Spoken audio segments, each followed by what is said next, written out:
What's up, Active Lifers? Welcome to the Active Life Podcast. I'm Dr. Sean Pastuch. I'm your host, and we're going to start the year off right today. What I'm about to share with you is the topic that I've been getting asked about more than any other topic that I've been asked about probably in my entire career. It's the difference between practical fitness and functional fitness. When does functional fitness become dysfunctional?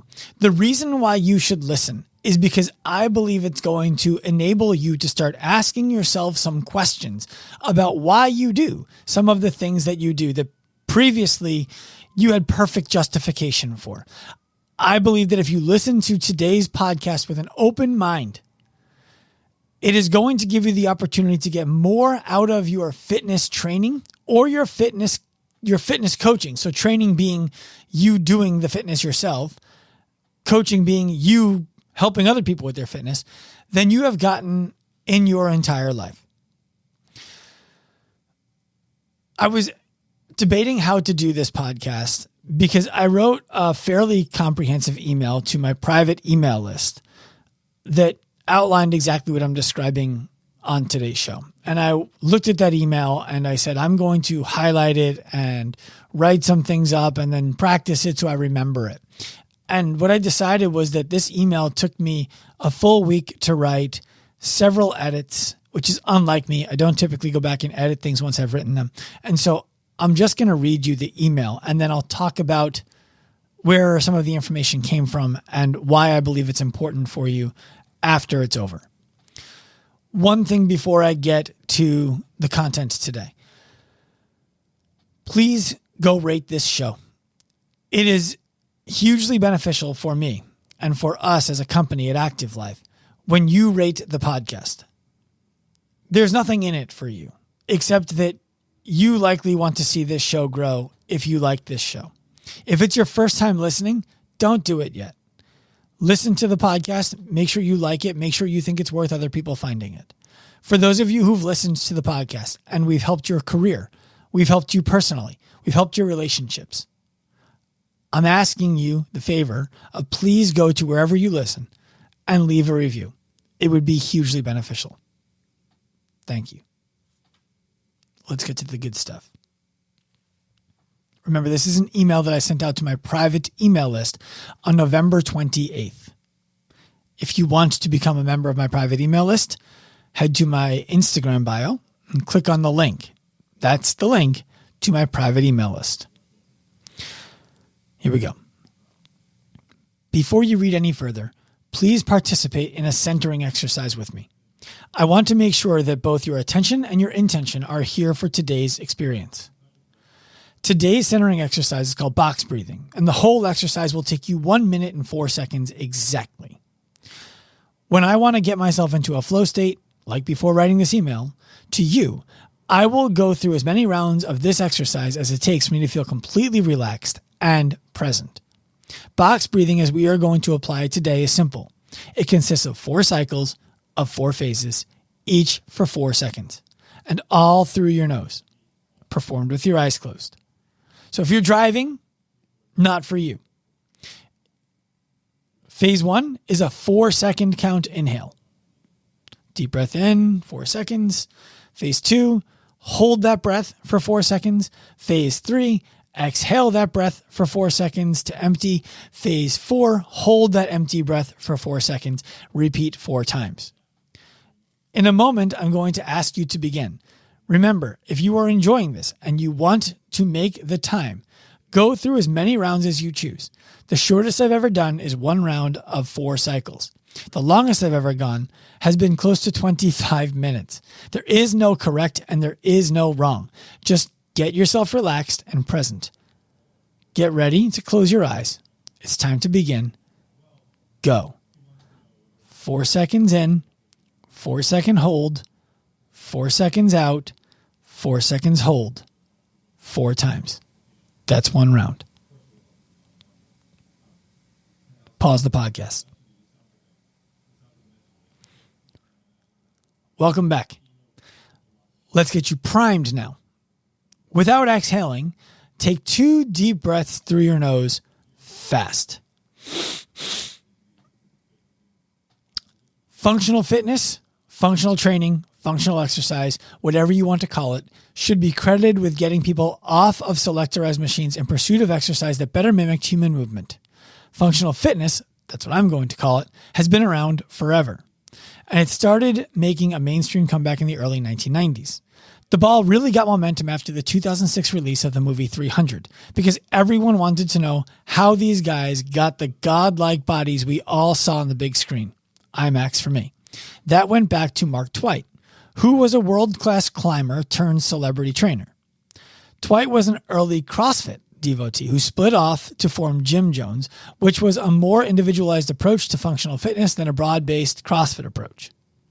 There's your brief, I put brief in all caps, very incomplete history lesson. Now to the meat.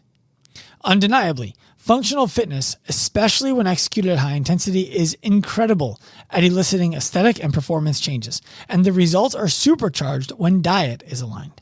The question I have been asking myself and anyone who will have the conversation with me is, are those goals aligned with the human experience? The answer I have come up with is sometimes, which garners a reasonable follow-up question. When are they not? The answer, when they're applied impractically. Every decision is a trade-off. Going for a run is the decision to not go for a walk in the same moment. Going for a walk is the decision to not run. Neither is better, neither is bad. Both are decisions that come with an opportunity cost of the benefit you could have enjoyed from doing the other. The principle has been forgotten. The scale of human task diversity has been taken for granted. And what has resulted is a result with an unintended side effect of a trade-off that no one ever wanted. People are getting fit in too narrow of a dimension. This is leading to emotional fatigue, mental boredom, and aches and pains that come with the territory. I'll put that part in quotes. These conditions lead to physical and mental decay and ultimately become the reason people decide to stop engaging in functional fitness in pursuit of something more practical for their lives. I believe we can find balance. We just need to drop dogmas. I mentioned earlier that I believe part of the problem is that we have failed to recognize the scale of human task diversity.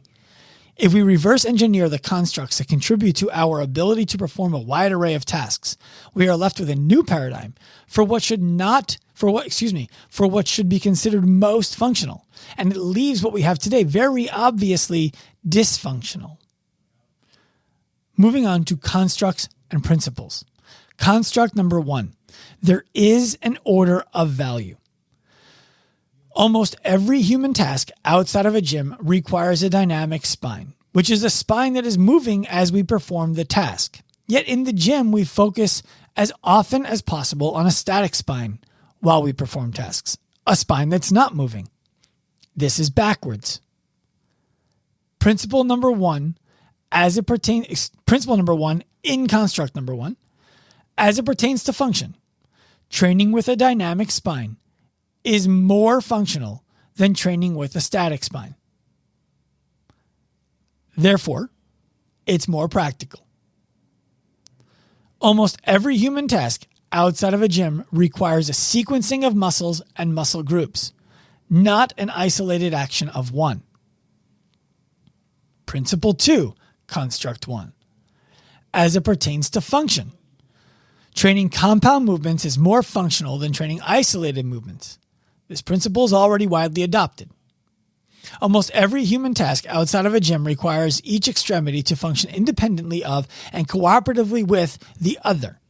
This means that even at a maximal expression in nature, we load the left and the right asymmetrically to perform a task, leaving it to the trunk to create balance and direction. Principle 3 of construct 1. As it pertains to function, training unilaterally dependent movements, asymmetrically loaded included, is more functional than training bilateral, symmetrically loaded movements. I should note, in this email, as I wrote functional, what I meant to write, and I should have written, is more practical. So I'm going to replace the word functional with practical moving forward, as I just miswrote the email even after several edits. It's one of those, I wasn't looking for it, I didn't see it. Almost every human task outside of a gym, back up. Principle number 4, as it pertains to practicality, training forward moving patterns is more practical than training vertical moving patterns. Almost every human task outside of a gym includes forward projection, not purely vertical. Construct 2.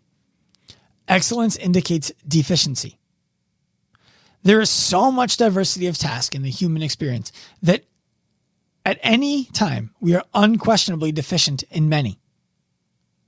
I'll break from the email for a second here. Think about all the things that you're not good at.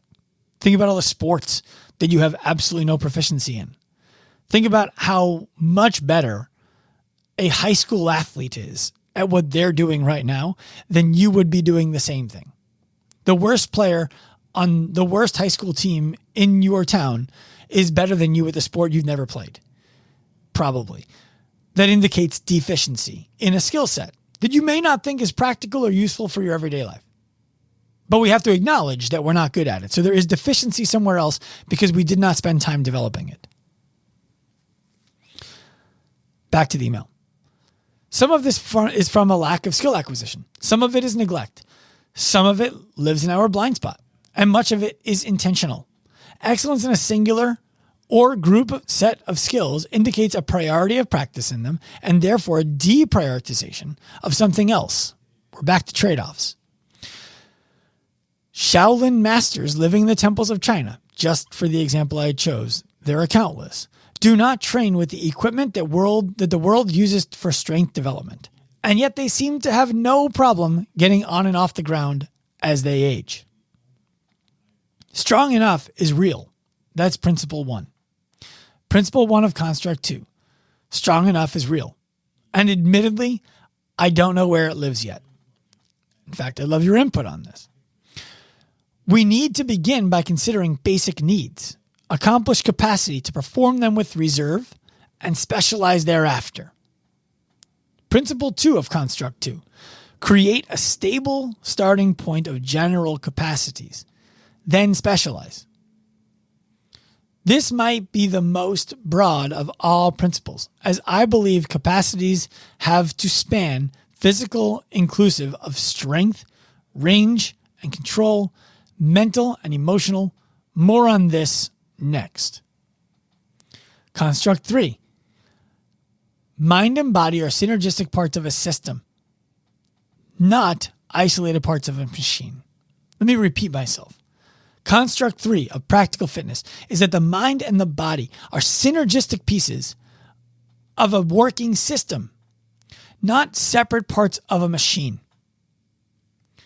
Two things must be true for any action to be taken, especially if we expect that action to be taken repeatedly.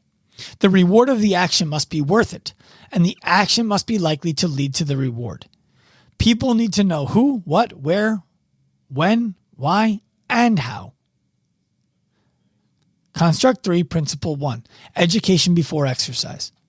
Even when people understand the benefit of an action or inaction, in order to do anything with it, the pain of the problem that could be alleviated must be the greatest pain point of the moment. We do not move towards pleasure as a species. We move away from pain.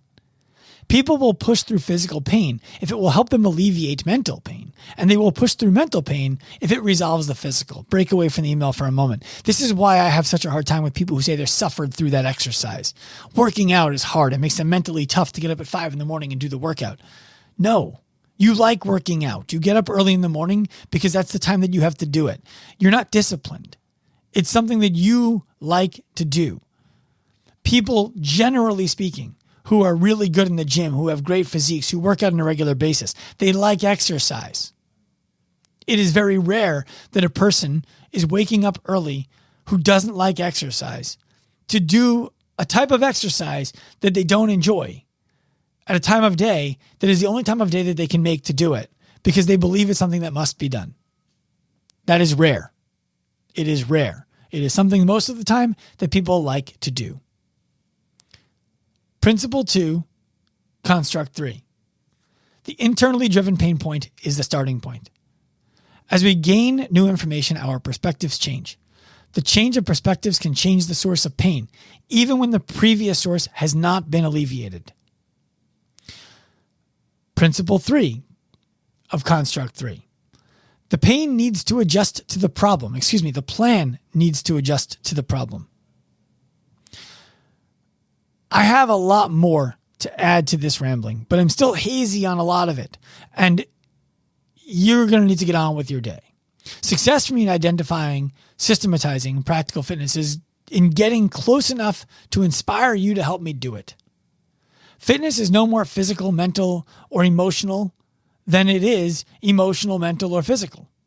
It is all of these states, and it is how all of these states interplay with one another. To define fitness in terms that would imply otherwise is severely limiting. And it is those limiting beliefs that I believe have led to the dysfunction of functional fitness. The fittest person on the planet today is a name that we do not know. It is a person who has enough depth in their relationships, enough clarity and meaning in their purpose, enough capacity in their physical expression, enough acuity in their thought, and depending on how you believe, perhaps enough faith in their spirit. The fittest person on the planet is the fittest person on the planet because they do not need any more. Remember, sharing is caring. If you found this email valuable, please forward it to a friend. Copy and paste the link below so that they can subscribe too. Okay, that was the email where I talked about the difference between practical fitness and functional fitness. Now that I've been on several podcasts interviewed talking about those two topics, or that one topic, that those two, how they differ, I have a little bit of color to add to the concept.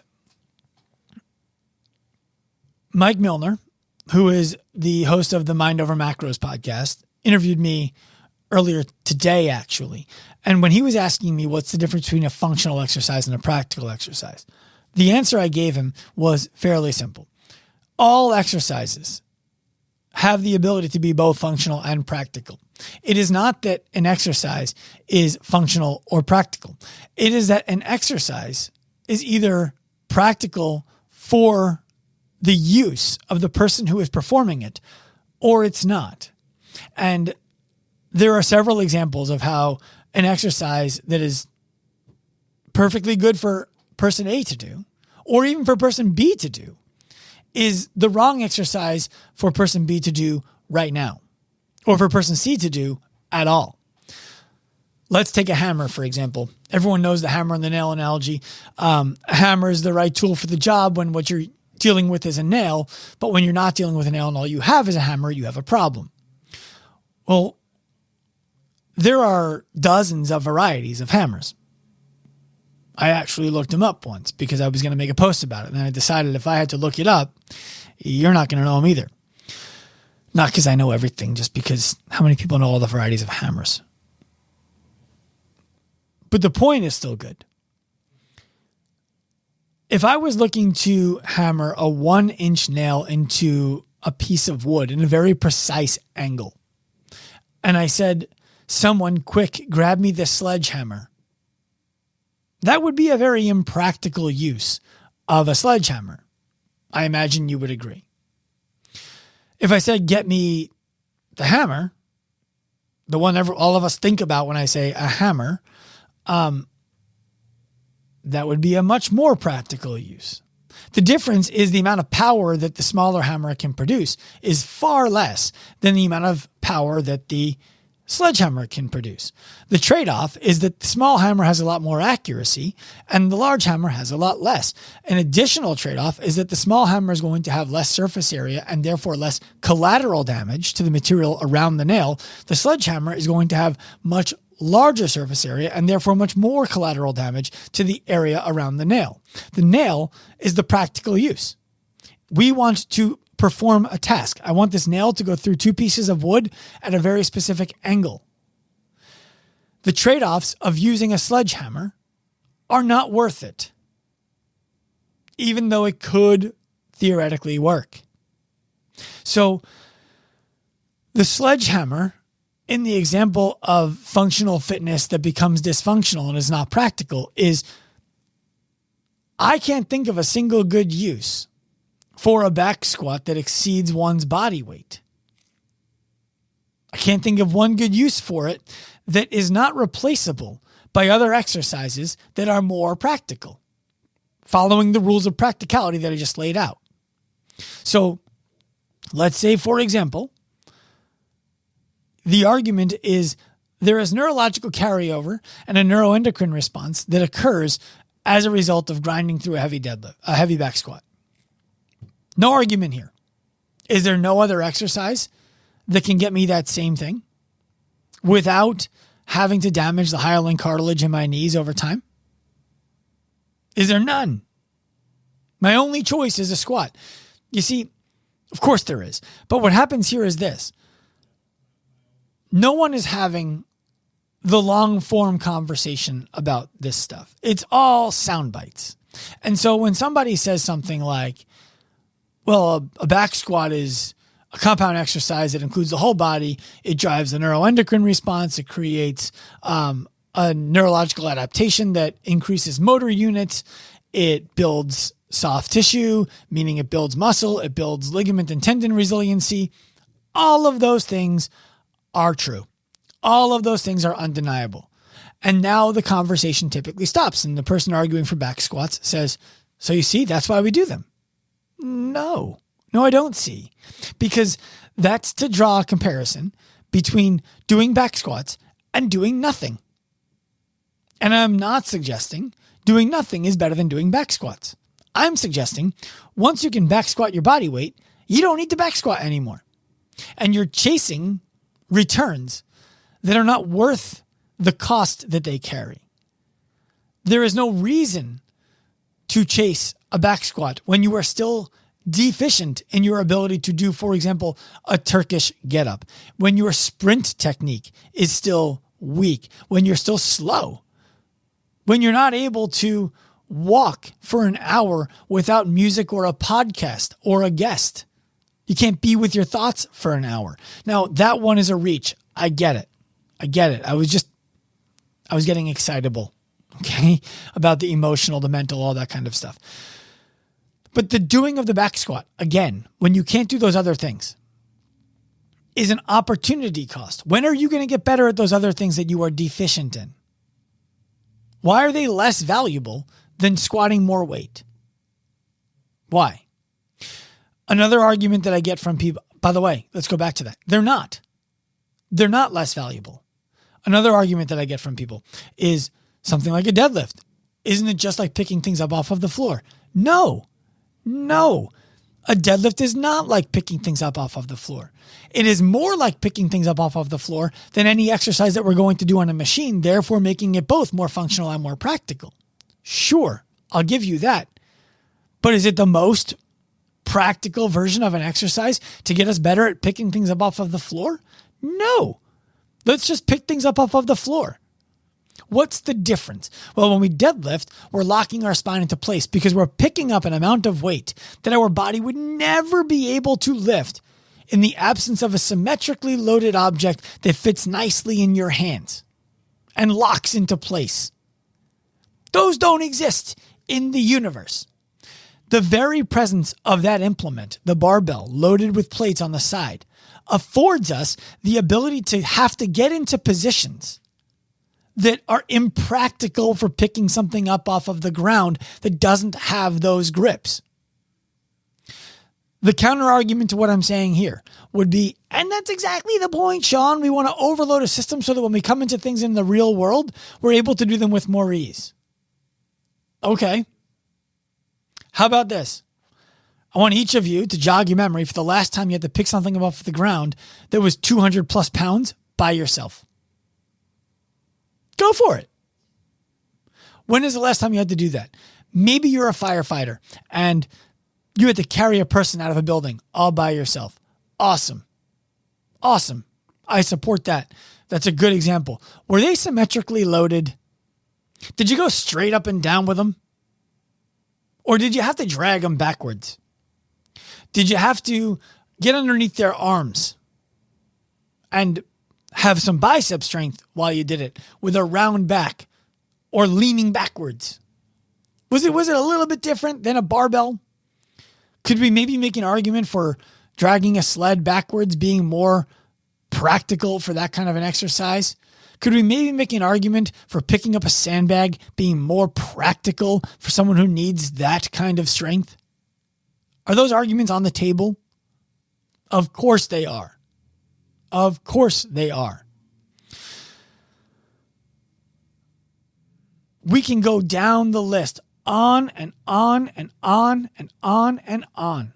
And I promise you, you will not find an example of when developing more strength than what is required to just travel through life at a basic level before you decide what you want to specialize on, in which there is nothing better to do than add more strength in an exercise you're already strong in. There are no examples in the world. I know it's a bold thing to say, and I'm probably wrong. There's probably one. Someone will send me a DM, hit me with a gotcha, go fuck yourself, and that'll be that. But generally speaking, you're not going to find an example of when what we're doing in a regular gym right now is more practical for someone's everyday life than something that they're not doing is. You're just not. I believe that fitness has lost its way. I don't believe we need a little bit of reform here and a little bit of reform there. I believe we need complete reform. Absolute, complete reform to what we call the fitness industry today. And I believe that all of that starts with people looking inward. We need fitness professionals to start looking inward. Why are we asking people to do the things that we are asking people to do? Is there nothing better that we could ask them to do that would simulate the things that they want to do outside of the gym in a way that is more dynamic, more appropriate, more specific to the needs that they presented than squats and deadlifts and Olympic lifts and gymnastics? Is there nothing more utilitarian than doing more of the same things that people are already competent in? Is there no risk to doing things we're already good at? Of course there is. Remember when I say this, I am speaking beyond the physical risk. People will hear this and they'll immediately jump to, Sean, there's no research that's going to support that people get hurt when they squat. Well, first of all, there is. Second of all, I'm not talking about people getting hurt. I'm talking about people not doing the things that would make it easier for them to navigate life.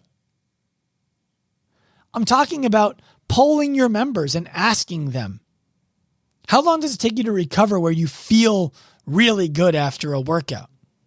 Like you wake up the next day, do you feel really good? What about the day after that? We're giving people exercise hangovers. They don't feel good for 24 to 48 hours after a workout. And then they work out again. The things they sign up to be able to do are now harder for them to do because they're sore and tired from their workout. All types of fitness, all fitness methodologies have a use. I'm proud to say that Active Life is not a methodology. It is a mindset of incorporating the best of what every methodology has to offer. What that means is I don't have to defend anything. Someone comes along and there's something better than what we're doing, I'm taking it. I don't care.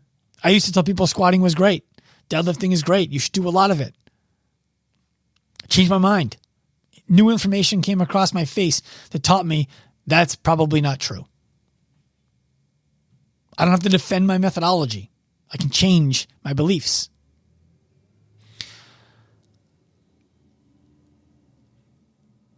If you take today's podcast seriously,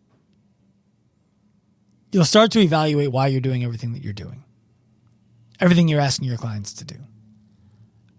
And as soon as you do that, there's no going back. And then you have to start to figure out, what should I do instead? And that's a fun conversation to have.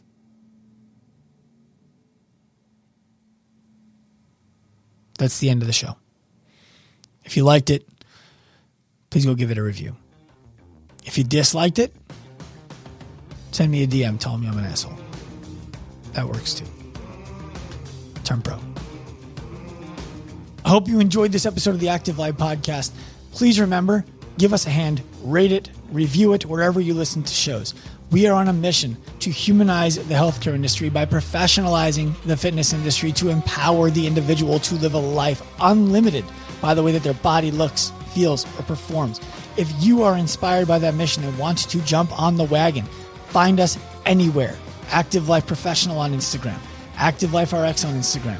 Come to me personally at Dr. Sean Pastuch. We want to welcome you onto the train. We want you to be a part of the mission. We want to offer you the opportunity to pursue this right alongside us. We're inspired by your effort, and we hope to help you in your journey. Turn pro.